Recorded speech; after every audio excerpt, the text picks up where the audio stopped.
Daniel Z. Lieberman and Michael E. Long, The Molecule of More.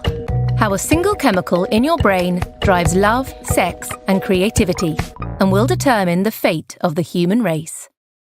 Narrated by Marston York and Morag Sims. What makes you human? Is it your hopes and dreams? Your imagination? Your desires? Your plans and passions? It's not an easy question. But one thing is certain.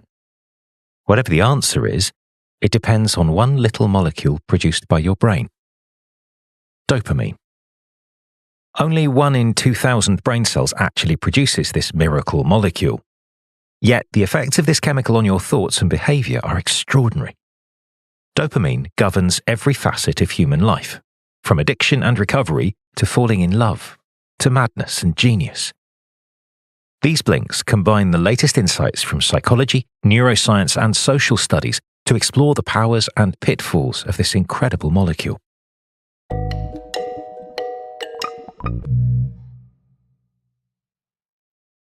Blink 1 of 8. If you've heard about dopamine before, you likely know it as the brain's feel-good chemical. Indeed, after the researcher Kathleen Montagu first identified dopamine in a human brain in 1957, scientists quickly dubbed her discovery the pleasure molecule. That's because pleasure is exactly what people feel when dopamine is active in their brains. Further research on rats proved that dopamine activity was at its highest when animals received tasty food. Scientists named the parts of the brain involved in this reaction the dopamine reward circuit. As scientific terms go, this name is fairly simple, but it's also misleading. There's much more to dopamine than stimulus and reward. The key message here is, dopamine is the molecule of possibilities. It turns out that dopamine doesn't really care about tasty food. In fact, it doesn't really care about anything that is predictable. Instead, dopamine gets released when we encounter things that are new, unexpected, and exciting. The bigger and better the surprise, the more dopamine our brain releases, and the more pleasure we feel. The high is greatest when we make what's known as a reward prediction error. In other words, when we encounter an outcome that's better than what we expected. Just think of the rush you get when you check your bank account and realize that you have more money than you thought. That's the dopamine high of unexpected good news. Recently, scientists have proposed that our brain divides the world into 2 separate regions, near and far. Everything that's close to us, the things we can touch, see, and feel at any given moment, falls into the near category. Anything that's out of our immediate reach, figuratively or literally, falls into the far category. Dopamine gets you excited about the things that fall into the far category and motivates you to pursue them. It encourages a hunter to track that elusive animal, an office worker to apply for that coveted promotion, a shopper to buy that powerful car. From an evolutionary perspective, this makes sense. After all, the food we have is already here, right in front of us. It's the food that we don't yet have that could decide whether we live or die, and that's why dopamine evolved to make us chase our dreams. Blink 2 of 8. If you've ever been in love, you probably know it can feel like being high. That's because you were high on dopamine. At the beginning of a romantic adventure, your brain is busy responding to all the exciting possibilities of a new relationship. Dopamine is firing like crazy, and this makes us feel euphoric, headless. In a word, love drunk. The problem is that relationships can't stay new forever, and when the novelty goes, so does the dopamine. Anthropologist Helen Fisher has estimated that the rush of a new romance only lasts about 12 to 18 months. After that, many couples hit a bump. They begin to feel like something is missing from the relationship. And they're right. They're missing the dopamine. Here's the key message. Dopamine makes us fall in love and out of it. When the dopamine rush subsides, some people separate and move on to the next lover, while others start fantasizing about the thrill of new romance. That's because dopamine always demands newer, shinier, better things. Indeed, there's evidence that people with naturally high dopamine activity have more sexual partners. They're more likely to cheat and less likely to marry. But even for people with regular dopamine activity, it can be hard to remain excited about an established relationship. So, is there no hope for love? Well, of course there is. After all, passionate romance is just one stage of love. When we build a solid relationship with someone, we move on to the next stage. This is where companionate love takes over. It is based on a mutual day-to-day appreciation of your partner. This type of love is less exhilarating than passionate romance, but it's much more stable and satisfying. Companionate love doesn't rely on future-oriented dopamine. Instead, it's mediated by a different set of brain chemicals. The authors call them the here and now, or H&N chemicals. You may have heard about some of them, substances like serotonin, endorphins, oxytocin, and endocannabinoids. They're all about enjoying things in the present moment. For example, they're active when you're having sex, eating good food, or watching a beautiful sunset. Brain circuits that produce H&Ns tend to compete with and even suppress the production of dopamine. When you find yourself in a stable, long-term relationship, for example, your brain releases less dopamine but more H&N chemicals such as oxytocin. Conversely, when you're crazy in love, your serotonin levels drop below usual. Blink 3 of 8. Have you ever found yourself unpacking your shopping bags at home and wondering, once again, what drove you to buy another sweater you'll never wear? Well, the answer is that wanting something is not the same as actually liking it. That's because, as we saw in the last blink, our brain uses entirely different systems to produce desire and enjoyment. The desire circuit is driven by dopamine. It makes us want things, whether it's food, sex, or that extravagant sweater in the shop window. But dopamine doesn't really care whether we'll actually end up liking the objects of our desire. And it certainly doesn't care whether they're good for us in the long run. The key message: addictive drugs overwhelm our dopamine system, with devastating consequences. Drugs like alcohol, cocaine, and opioids make the dopamine desire circuit fire like no natural trigger ever could. That's why they can feel intensely pleasurable. It's also why they're highly addictive.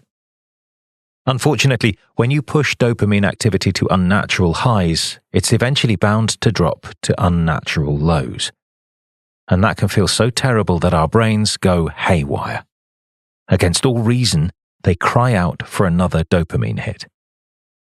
Contrary to common knowledge, people who use narcotics don't get addicted to the chemical high of a particular drug. The chemical high actually weakens quickly. It's the dopamine high that they can't get enough of. When they choose a destructive drug habit over friends, family, career, and relationships, this choice makes perfect sense to their dopamine-addicted brains. In the case of drugs, it's to our detriment that the desire circuit is closely linked to our memory system. Our brains are great at remembering every little detail of our dopamine highs. In our evolutionary past, this was useful. Imagine a hunter-gatherer who discovered a bush full of tasty berries. This pleasant surprise results in a little dopamine rush. The next time she sees a similar bush, her brain will fire a little dopamine in anticipation. That will make our hunter-gatherer alert and excited about the possible food source. The same things happen when people who use drugs encounter situations that they associate with narcotics. These associations are so powerful that Alcoholics Anonymous warn members of 3 major relapse triggers: people, places, and things. If dopamine is so addictive, how do our brains ever oppose its demands? Well, as we'll see in the next blink, they do so by using more dopamine. Blink 4 of 8. Our brain uses dopamine for many purposes. One of them is to make us crave things like foods, sex, or drugs. Luckily, it isn't the only one. We have evolved a system which controls our dopamine desires and keeps them in check. You can think of it as a safety valve, and it's driven by the same substance: dopamine. It's called the dopamine control circuit. This system involves our frontal lobes, the part of the brain in which logical thinking happens. It controls planning, strategizing, and imagining the future. Even though the control and desire systems are driven by exactly the same molecule, their functions couldn't be more different. Desire dopamine makes us want things, and control dopamine helps us get them. The key message here is, control dopamine helps keep our dopamine desires in check. Imagine you want to buy a car. If you'd let desire dopamine take charge completely, you'd run to the next car dealership and buy the first vehicle you see. Through the power of control dopamine, you can keep such unproductive urges in check. Control dopamine makes you compare prices and features before you part with cash, and it makes you actually enjoy this process of planning for the future. Research shows that the more dopamine courses through our brain, the more effort we put into getting the things we want. Remember those rats that scientists studied? Well, researchers found that a healthy animal would press a lever that drove the food machine 1,000 times in 30 minutes. Rats who'd been given a dopamine-suppressing drug pressed that lever almost half as often. And there was something else. The machine didn't simply release food with each press of the lever. No, the rats had to really work for it. And the more presses it took to earn a food pellet, the less motivated the dopamine-depleted animals became. When the number of presses per snack reached 64, the rats simply gave up. Scientists have never depleted humans of their dopamine, but they do know that in some people, dopamine control systems are less active. Those of us who live with attention deficit hyperactivity disorder or ADHD seem to fall into this category. As a result, they struggle to suppress urges and distractions, and they have a hard time staying focused. People whose dopamine control systems are very active, on the other hand, tend to be intellectual, ambitious, and overachieving. They are less emotional, and that means that they can keep a cool head in stressful situations. But there's also a flip side. The excess of control dopamine prevents them from fully enjoying their achievements. In the next blink, we'll learn more about the perks and perils of too much dopamine. Blink 5 of 8. Our brain uses control dopamine to plan, imagine, and strategize. Why? Because these things help us make our future better than our present. But achieving this aim often means thinking outside the box and making new connections between seemingly disparate things. This is where creativity comes into play. It is the skill of making unusual connections. Artists, musicians, and writers tend to have brains that are rich in dopamine. This allows them to think in new, unconventional ways and to come up with connections no one's ever thought of before. But the creative power of dopamine has a flip side. When dopamine activity gets out of hand, people can experience hallucinations, delusions, or mania. This is common for people who live with schizophrenia or bipolar disorder. The key message here is, dopamine can produce creative genius or psychiatric disease, or both. If we compared professional artists, musicians, and writers to people from other industries, we'd see that creatives are more likely to carry risk genes for schizophrenia and bipolar disorder. And people with schizophrenia and bipolar disorder often produce amazing art during bouts of illness. So what's the link between creativity and mental illness? Well, the answer again seems to be dopamine. One very common symptom of schizophrenia, for example, are delusions. People with schizophrenia are often convinced that they are being followed or manipulated. How does dopamine produce such fantastical beliefs? The answer has to do with the psychological concept of salience.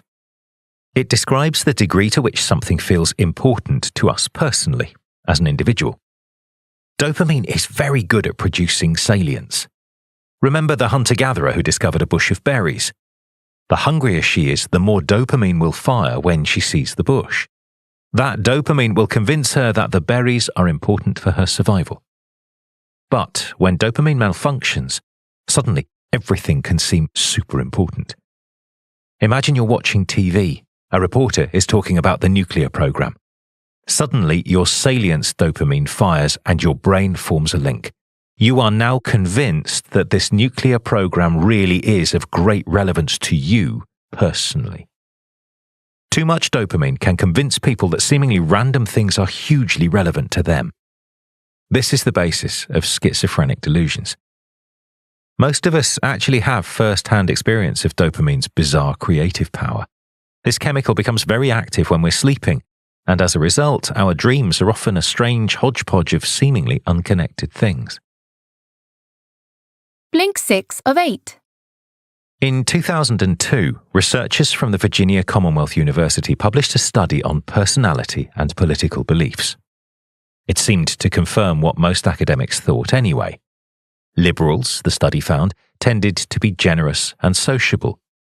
Conservatives, on the other hand, leaned toward authoritarianism and impulsivity. Except the truth was actually the opposite. 14 years later, researchers admitted that they'd accidentally mixed up the data sets. It was liberals who tended to be impulsive, authoritarian, and sensation-seeking, and conservatives were charitable and social. But, mix-up aside, let's ask the big question. How can these tendencies be explained? Again, the answer is dopamine. Here's the key message. Our dopamine levels can influence our political beliefs. Liberals often seek novelty. They crave progress. These are both qualities linked to dopamine. Conservatives, on the other hand, tend to be more concerned with the present. They are practical and novelty averse. These qualities are driven by here and now chemicals, which we discussed earlier. One finding in support of this connection is that liberalism is linked to a slightly higher IQ. In one study, people who described themselves as very liberal registered an average IQ score of 106, and people who identified as conservatives displayed an average IQ of 95.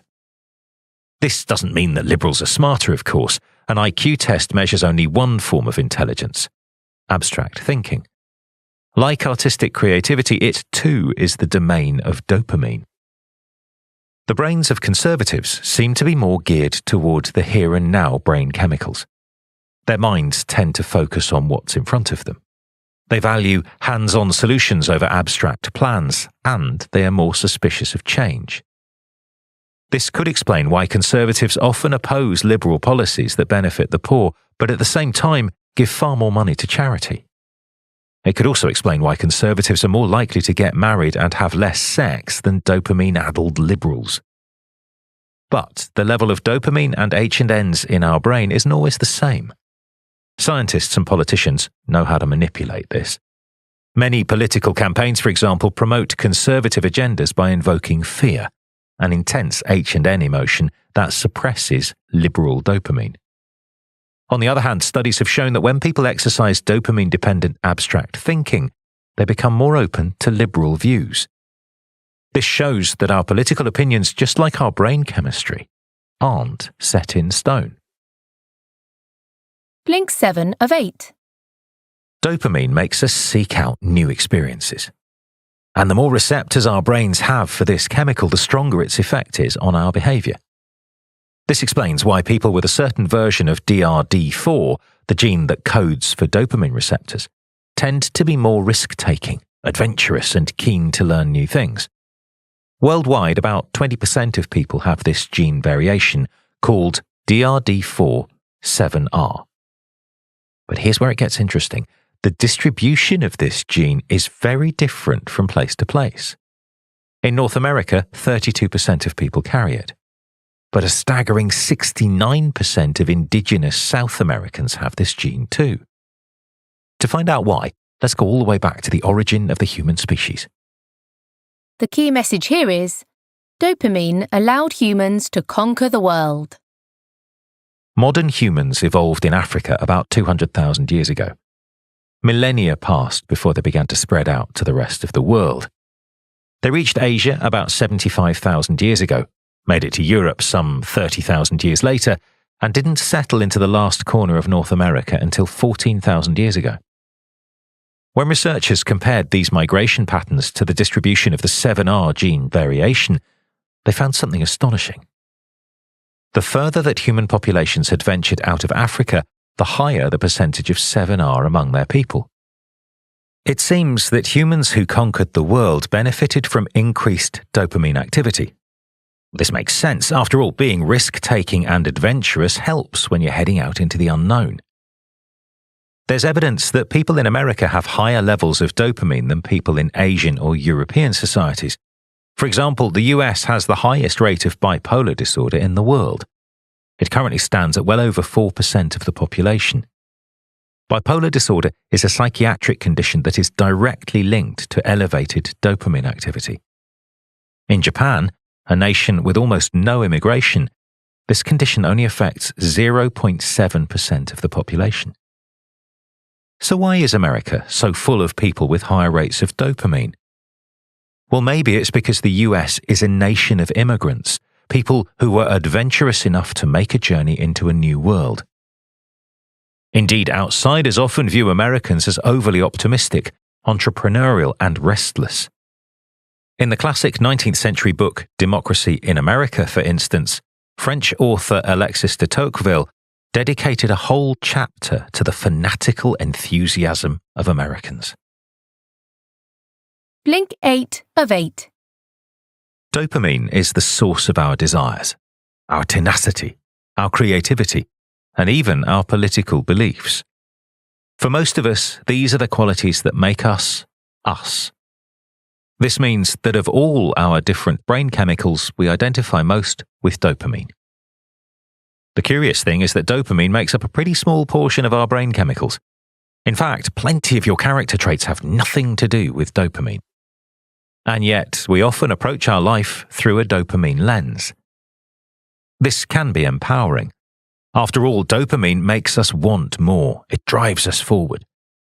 Millennia ago, it was also crucial for our survival.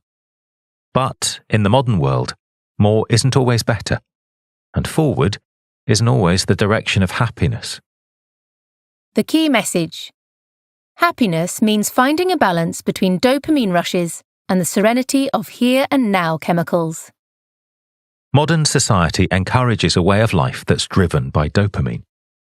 We're taught that we should always strive for more achievements, more entertainment, more consumption. On a global scale, this approach has already had devastating consequences. The speed of our production and consumption, for example, has made climate change a terrifying reality. On an individual level too, it seems clear that happiness cannot be a result of ever longer working hours, frivolous consumption, and the inability to appreciate what we already have. Unfortunately, our brain didn't evolve to make us happy. It evolved to keep us alive. This is why its response to dopamine, the molecule of more, is so acute.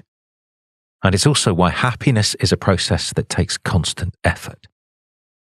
The best way to live a fulfilled and happy life is to find balance between the demands of future-oriented dopamine and the serenity of the present-oriented here and now chemicals. Doing so requires us to get off the hamster wheel of endless dopamine stimulation and make a conscious effort to engage in the more peaceful and more elusive H&N enjoyment. One way to create more balance is to find a hobby that stimulates both types of brain chemicals. Sports, cooking, gardening, and handiwork, for instance, all combine sensory H&N input with the dopamine-driven need to make plans and achieve progress. So, then, if we can find the right balance between dopamine and H&Ns, we'll be able to strike the perfect chord between motivation and satisfaction, stimulation and enjoyment, progress and peace. You've just listened to our blinks to The Molecule of More by Daniel Z. Lieberman and Michael E. Long. The key message in these blinks is that dopamine is the brain chemical of more. It creates our desires, fuels our imagination, and drives our future plans. It plays an outsized role in love, addiction, creativity, and even politics. The more active a person's dopamine system, the more likely they are to be novelty-seeking, risk-taking, and curious. But too much dopamine can stand in the way of our happiness. To live fully, we need to find balance between the future-oriented dopamine and the more present-oriented here and now brain chemicals. Here's some actionable advice. Sleep on it. Dopamine is very active when we're dreaming. Because of the chemical's role in planning and creativity, the idea that we can solve problems in our sleep is actually not as crazy as it sounds.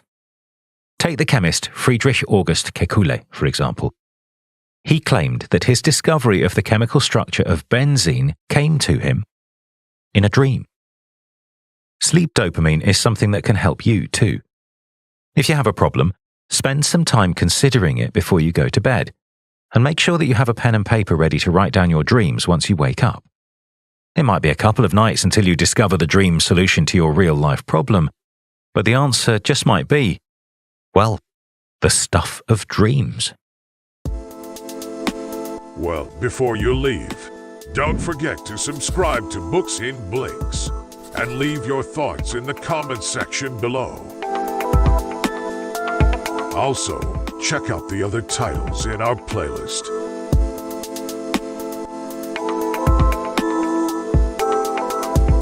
I'm Pedro from Books in Blinks, and I hope to see you here again.